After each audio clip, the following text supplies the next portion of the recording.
사람은 누구나 죽어서 천국 가기를 소망할 것입니다. 그것에 대한 소망은 계시록 21장 4절에서 말씀하고 있듯이 그 나라에서는 모든 눈물을 닦아주시고 다시는 죽음도 없고 슬픔도 없고 울부짖음도 없고 고통도 없는 곳이기 때문에 누구나 그 나라를 소망할 것입니다. 특히 이 땅에서 살아가는 사람들 가운데 오랫동안 병에 시달린 사람이거나 또 어려움을 오랫동안 겪은 사람이라면 더 많이 그 나라를 소망할 것입니다. 저는 조금 다른 의미에서 그 나라를 소망하는데, 고통도 없고 슬픔도 없는 곳 충분히 좋습니다만은 충분히 이 땅에서 하나님 나라를 살아가고 있기 때문에 저에게 그것이 그렇게 매력적인 것은 아닙니다. 다만 저는 궁금한 것이 너무 많습니다. 죽어서 천국 가면 예수님, 사도들, 성경에 나왔던 많은 인물들에게 좀 물어보고 싶어요. 천국 가서 다윗을 만나면 골리앗 앞에 섰을 때 어떤 마음이었습니까? 어떤 심정이 들었습니까? 물어보고 싶어요. 베드로와 바울을 만나서 초대교회에 이 성경에 기록되지 않은 그 많은 이야기들을 밤새도록 한번 들어보고 싶습니다. 그리고 또 하나, 야고보 사도에게 오늘 본문 18절이 도대체 무슨 의미인지, 도대체 어떤 의미로 쓴 것인지를 꼭 물어보고 싶습니다. 초대교회에서 활동했던 디벨리우스라는 교부는 야고보서 2장 18절을 신약 성경에서 가장 난해한 구절이다 라고 했습니다. 헬라어를 썼던 사람이고 야고보서가 이 책을 기록한 지 채 100년이 지나지 않은 시대에 살았던 교부조차 이해하기 어려운 구절이다, 그렇게 이야기했던 거예요. 뿐만 아니라 제가 설교를 준비하면서 기본적으로 5권의 주석을 참고해서 공부하면서 설교를 합니다. 그런데 이 5권의 저자 모두가 다 한결같이 난해하다는 거예요. 설명하기가 어렵다는 거예요. 자, 그렇다면 이것은 우리의 능력이 부족한 것이 아니라 이것을 쓴 사도 야고보가 좀 우리같이 부족한 사람들을 위해서 좀 쉽게 잘 풀어서 써주시지, 잘 좀 해석해서 써주시지, 만약 교인들이 목사님 이게 무슨 의미입니까? 라고 물어온다면 참 머리 아플 이 설교자를 위해서 그 심정을 이해하고 좀 잘 풀어서 써주시지, 그런 생각이 들기도 합니다. 그래서 우리 중에 먼저 천국에 가시는 분이 야고보 사도한테 좀 물어보시고, 제가 죽기 전에 꿈에 나타나서 저한테 좀 알려주시기를 약속해 주시기 바랍니다. 그래야 제가 이제 그걸 듣고 이제 또 마지막으로 설교하면서 이런 뜻입니다 라고 설교를 좀 풀어드릴 수 있을 것 같아요. 자, 오늘 본문은 지난주에 이어서 행함이 없는 믿음은 죽은 것이다, 이것을 계속해서 이야기하고 있습니다. 즉 건강한 믿음, 올바른 믿음은 행함이 반드시 동반이 된다는 거예요. 다시 말해서 이 믿음과 행함이라는 것은 뗄래야 뗄 수 없는 관계, 이것이 야고보 2장의 핵심이자 야고보서 전체의 핵심입니다. 결코 야고보 사도는요, 믿음 없는 행함을 강조하는 것이 아닙니다. 행함만으로 구원받을 수 있다를 이야기하는 게 아닙니다. 야고보 사도는요, 믿음을 이야기하는 거예요. 믿음을. 그런데 그 믿음이라는 것은 동전의 양면처럼 믿음과 행함은 같이 간다는 거예요. 같이 뗄 수 없다는 거예요. 이러한 큰 주제 아래에서 18절을 이해할 필요가 있습니다. 자, 왜 이 구절이 난해한 구절인지 설명을 좀 드리겠습니다. 자, 18절에서 어떤 사람은 이라고 시작하고 있습니다. 첫 번째 문제는 뭐냐면 이 사람의 정체를 알 수가 없다는 거예요. 이 사람이 야고보 편에 있는 사람인지 아니면 야고보를 반대하는 사람인지를 알 수가 없습니다. 다만 이 사람의 정체를 유추할 수 있는 것은 이 2장 18절이 헬라어 원문으로 보면 알라라는 단어로 시작하는데 이 단어가 우리 번역에는 번역되어 있지 않지만 대체로 성경에서는 그러나로 번역을 합니다. 자, 그러나 어떤 사람은 이렇게 간다면 이 사람은 야고보의 생각과 같은 사람일까요? 아니면 반대편에 있는 사람일까요? 반대편에 있는 사람이라는 거예요. 그렇죠? 야고보의 생각에 반대하는 사람입니다. 그 사람이 이렇게 말하는 거예요. 너에게는 믿음이 있고 나에게는 행함이 있다. 여기서 너라는 것은 야고보 사도를 가리키는 것이겠죠? 그 말은 야고보 사도 너에게는 믿음이 있고 나에게는 행함이 있다는 거예요. 그래서 최영삼 교수는 이 사람을 극단적으로 행함을 강조하는 사람이다. 행함만이 구원을 가져다 줄 수 있다. 믿음이 소용이 없다라고 말하는 사람이다. 이렇게 해석하기도 합니다. 중요한 것은요, 그 다음 말이에요. 그 다음 말이 이렇게 나옵니다. 행함이 없는 너의 믿음을 나에게 보여라. 그리하면 나는 행함으로 나의 믿음을 너에게 보이겠다. 이게 말이 안 되는 거예요. 왜 말이 안 되냐면 이 생각은 야고보 사도의 생각과 똑같은 것이기 때문에 그래요. 그래서 이 말이 반대자가 하는 말인지 야고보 사도가 하는 말인지를 구분할 수가 없다는 거예요. 오늘날 우리 성경처럼 이렇게 인용하면 따옴표도 해주고 시작이 여기입니다, 끝입니다 구분을 해주면 좋지만 원어 성경에는 그게 없어요. 그래서 이게 반대편의 사람 말인지 야고보 사도의 말인지를 알 수가 없습니다. 그런데 한 가지 분명한 것은 이렇게 반대편의 사람이 이야기한다고 하더라도 그 이야기가 야고보 사도가 말하는 믿음과 행함이 같이 가야 합니다 라는 것과 결이 같이 하고 있다는 거예요. 자, 그런데 우리가 처음에 이 사람은 야고보 사도의 반대편에 있는 사람이라고 했는데 실제로 그 내용을 보니까 같은 말을 하고 있다는 거예요. 자, 이제 어떻게 해석해야 됩니까? 이게 어려운 거예요. 이게 난해하다는 거예요. 그래서 우리가 최종적으로 한번 이렇게 잠정적으로 결론을 내려보면 좀 뉘앙스, 느낌적으로 한번 보자는 거예요. 여러분, 느낌은 어떤 느낌이신지 아시겠죠? 행함으로 믿음을 증명하라. 이것을 말하는 것은 오케이. 그러나 이 대적자가 왜 야고보와 같은 말을, 그리고 야고보 사도는 그렇게 같은 말을 한다면 왜 이 대적자라는 사람을 굳이 성경에 언급하고 있는 것인가? 이것에 대해서는 먼저 천국 가는 사람이 물어보기. 자, 우리가 다시 조금 더 근본적인 질문을 한번 던져봅시다. 왜 야고보 사도는 계속해서 믿음과 행함이 떨어질 수 없고 이것이 같이 가야 한다라고 이야기하고 있는 걸까요?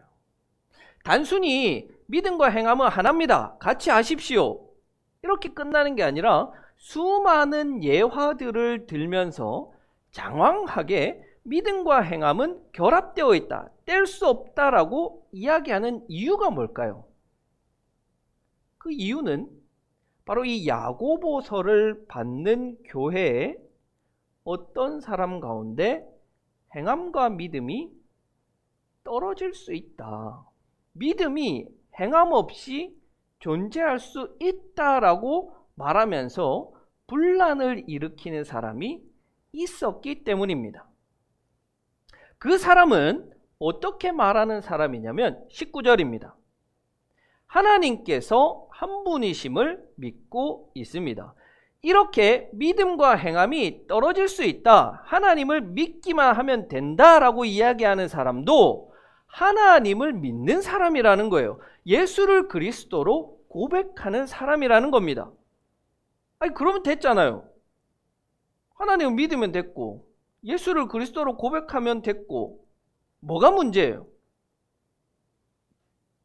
문제는 이 사람이 믿음과 행함을 떨어뜨려서 따로 있을 수 있다. 행함이 없는 믿음이 있을 수 있다. 그래서 하나님을 믿기만 하면 된다. 행함이 왜 중요하냐? 행함이 왜 중요해? 믿기만 하면 되지. 믿음이 구원을 가져다 주는데 예배만 잘 드리면 되지. 기도만 잘하면 되지. 그렇게 주장을 했던 것입니다. 마치 오늘날 구원파 이단들이 말하는 것과 같습니다. 한번 구원받으면 끝. 이미 예수 그리스도의 보혈로 구원받았는데 뭘 또 회개하고 뭘 또 기도하고 뭘 그렇게 구원받았잖아. 무슨 행함이 필요하냐? 말하는 겁니다. 일견타당해 보여요. 그런 사람에게 야고보 사도는요, 굉장히 충격적인 말을 합니다. 아마 성경에서 가장 모욕적인 말일 거예요. 잘 하는 일입니다. 귀신도 그렇게 믿고 떱니다. 이 소리를 들으면 충격을 받아야 되는데 여러분들은 너무 단련이 되셔가지고 충격을 안 받으시네요. 그죠? 이게 왜 충격을 받아야 되는 이야기냐? 왜 그러냐? 귀신도 하나님을 믿는데요, 여러분. 귀신도 하나님을 믿는데요. 그리고 귀신도 하나님 앞에, 예수 그리스도 앞에 벌벌 떤대요. 예수님을 만난 귀신들이 하나같이 떨었잖아요. 떠나가십시오, 떠나가십시오. 나한테 오지 마십시오. 심지어 마가복음에 등장하는 한 귀신은요, 예수님을 보고 신앙 고백해요. 이렇게. 또 악한 귀신들은 예수를 보기만 하면 그 앞에 엎드려 외쳤다. 당신은 하나님의 아들입니다. 이 당시 사람들, 바리새인, 사두개인들은 예수님을 보고 뭐라 그랬습니까? 사기꾼, 잡아 죽여야 된다. 신성 모독하는 자다. 그렇게 말했는데 오히려 귀신들은 예수님은 하나님의 아들입니다. 예수님은 하나님입니다. 신앙 고백을 하는 거예요. 믿는 거예요. 자, 그런데 뭐가 문제냐? 뭐가 문제냐? 여러분, 우리가 예수를 믿기만 하면 구원 얻는데요. 귀신들이 예수를 믿었어요. 그러면 귀신들은 어떻게 해야 돼요? 구원 받아야 되잖아요. 그렇죠? 구원 받아야지. 귀신도. 우리 사극이나 예전에 전설의 고향 보면 그 원한이 있던 귀신들이 원한이 풀리면 어떻게 돼요? 이렇게 사르르 사라지면서 구원을 받잖아요. 그것처럼 귀신도 하나님 잘 믿으면 구원 받아야지. 근데 귀신에게 그런 역사가 없다는 말이에요. 왜? 그 믿음이 행함이 동반되는 참된 믿음이 아니라는 말이에요. 죽은 믿음이기 때문에 그렇다는 거예요. 그래서 귀신들이 맨날 예수님을 하나님으로 고백하고 하나님의 아들이라고 믿는다고 하더라도 구원의 역사가 일어나지 않는 거예요. 귀신의 역사는 뭔데요? 사람들을 돕고 잘되게 하고 복 주고, 이게 귀신의 역사예요? 아니잖아요. 사람들을 두렵게 만들고 거꾸러뜨리고 자해하게 하고 사람다운 구실을 못하게 만드는 게 귀신의 역사예요. 그저 나는 하나님을 믿습니다, 예수님을 믿습니다, 말로만 믿습니다, 믿습니다 하는 것은 무엇과 같으냐면 귀신들이 예수님을 하나님의 아들입니다, 하나님입니다, 이렇게 믿는 것과 같다는 거예요. 그 말은 뭐냐면요, 믿음만 가지고서는 안 된다는 거예요. 근데 여러분 좀 오해하지 마세요. 한라산 목사가 믿음만 가지고 구원 못 받는다 그랬다, 예수를 믿는데 구원 못 받는다 했다, 그 말이 아니에요. 여기서 야고보 사도가 비판하는 것은 그 믿음이라는 것은 뭐냐면 신조, 신앙 고백, 즉 말로만 예수님을 믿습니다 하는 그것을 말하는 거예요. 그러니 참되고 살아있는 믿음이 아닌 죽은 믿음이요 귀신들이 믿는 믿음과 같은 것은 우리를 능히 구원할 힘이 없다는 말이에요. 오랫동안 이 교회에서 여러 성도들을 만나고 여러 교회에서 다양한 이들을 만나게 됩니다. 보게 됩니다.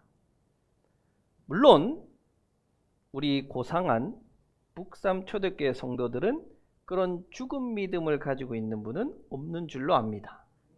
아멘. 그런데 보면요, 말은 잘해요. 제가 서울에서 한 교회에서 전도사 사역을 할 때 그 교회가 심한 분쟁을 겪는 교회였습니다. 얼마나 심하게 분쟁을 겪었냐면 용역 깡패들이 교회를 주일마다 둘러쌀 정도로 그런 난리도 아닌 그런 교회였습니다. 출석 교인이 1000명이 이르던 교회가 지금은 없어졌어요. 교회 자체가. 주일날 안수 집사님 한 분이 회중 기도를 하는데 이렇게 기도하시는 거예요. 얼마나 구구절절 기도하시는지 내용이 하나님 우리로 사랑하게 하여 주시옵소서. 우리로 화해하게 하여 주시옵소서. 분쟁을 끝나고 좀 화목한 공동체 되게 해 주시옵소서. 그렇게 기도를 하는데 교인들이 다 아멘 아멘 하는 거예요. 그리고 이제 예배 끝나면 어떻게 돼요? 이제 한판 붙어야죠. 한판 붙으니까 이 기도했던 집사님이 제일 앞장서서 반대편에 있는 교인들을 향해 야 이 개구리야 막 야 이 신발끈아 얼마나 찰지게 욕을 하든지 10년이 지나는데 여전히 제기에 생생합니다. 이분이 지금은요 좀 회심해서 참 좋은 성도가 되어 있기를 바랍니다. 그러나 그 당시의 모습은 딱 지금 야고보 사도가 말하는 죽은 믿음의 소유자였던 거예요. 말과 기도는 번지르르 하지만 실제로 그것이 삶으로 이어지지 않고 행동으로 나타나지가 않는다는 거예요. 하나님께서 사랑할 수 있는 기회를 주셨잖아요. 화해하고 화목할 수 있는 기회를 주셨잖아요.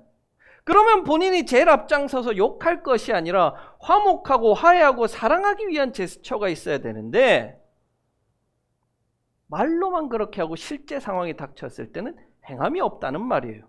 그렇다면 이 사람이 어떻게 천국에 갈 만한 합당한 믿음을 가지고 있는 사람이라고 말할 수 있겠으며 그런 모습을 보고 믿는다고 다 구원받는다. 어떻게 그렇게 쉽게 이야기할 수 있겠습니까? 다소 극단적인 예이지만 예배당에 예배는 드리러 오지만 어디 봉사하러 간다 그러면요 안 가는 성도들이 수두룩해요. 없어요 신청자가. 우리 교회가 지난주에 이웃교회를 도우러 간다고 할 때 우리 전교인들이 참석해서 우리의 믿음이 살아있음을 우리는 보였습니다. 그게 살아있는 믿음이고 구원을 가져다 주는 믿음이라는 거예요. 심지어 귀신도 그런 믿음을 가지면 하나님께서 구원해 주시지 않을까요? 라는 그런 좀 이상한 생각을 해봅니다만은 중요한 것은 우리가 기도를 얼마나 잘하느냐, 예배를 얼마나 많이 드렸느냐, 신앙 고백을 주문처럼 얼마나 자주 외우느냐 이게 아니에요.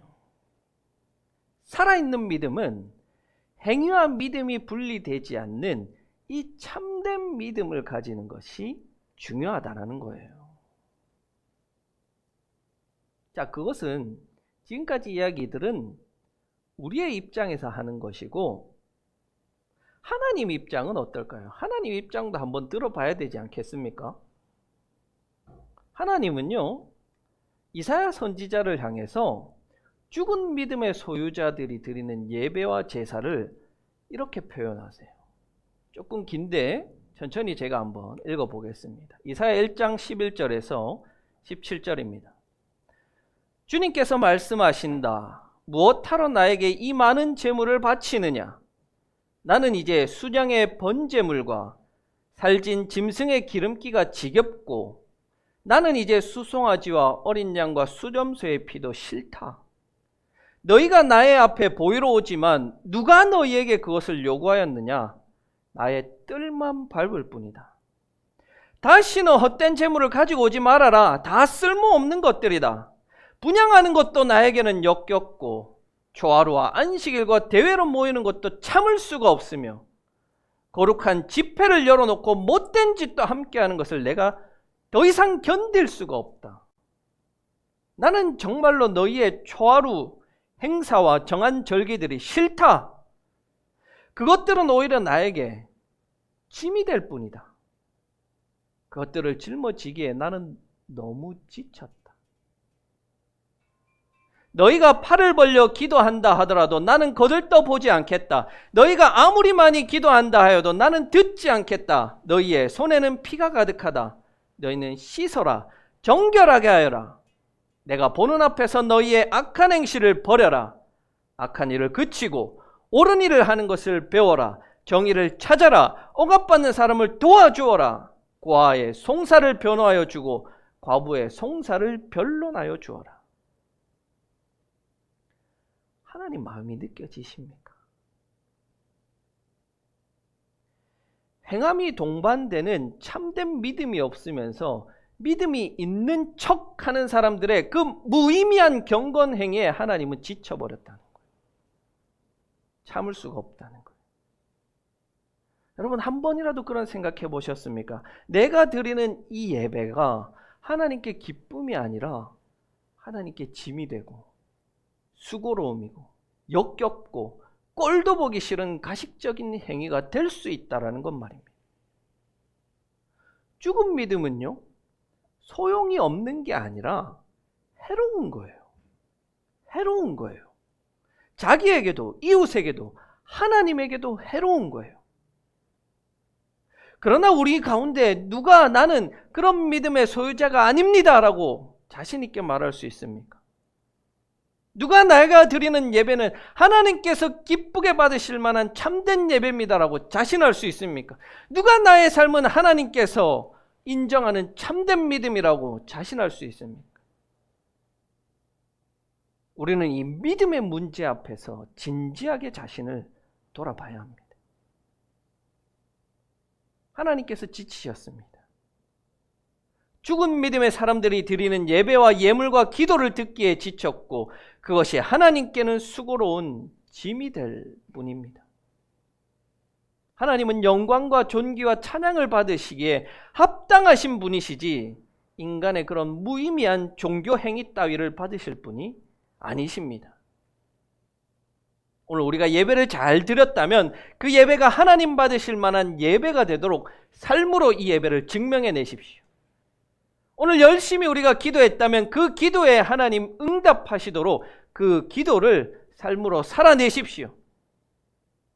가식적인 믿음으로 지쳐버린 하나님에게 여름철 냉수와 같은 시원한 마음을 안겨드릴 수 있도록 삶으로 충성하는 선한 이웃 북삼 초대교회 성도들이 되기를 간절히 기원합니다.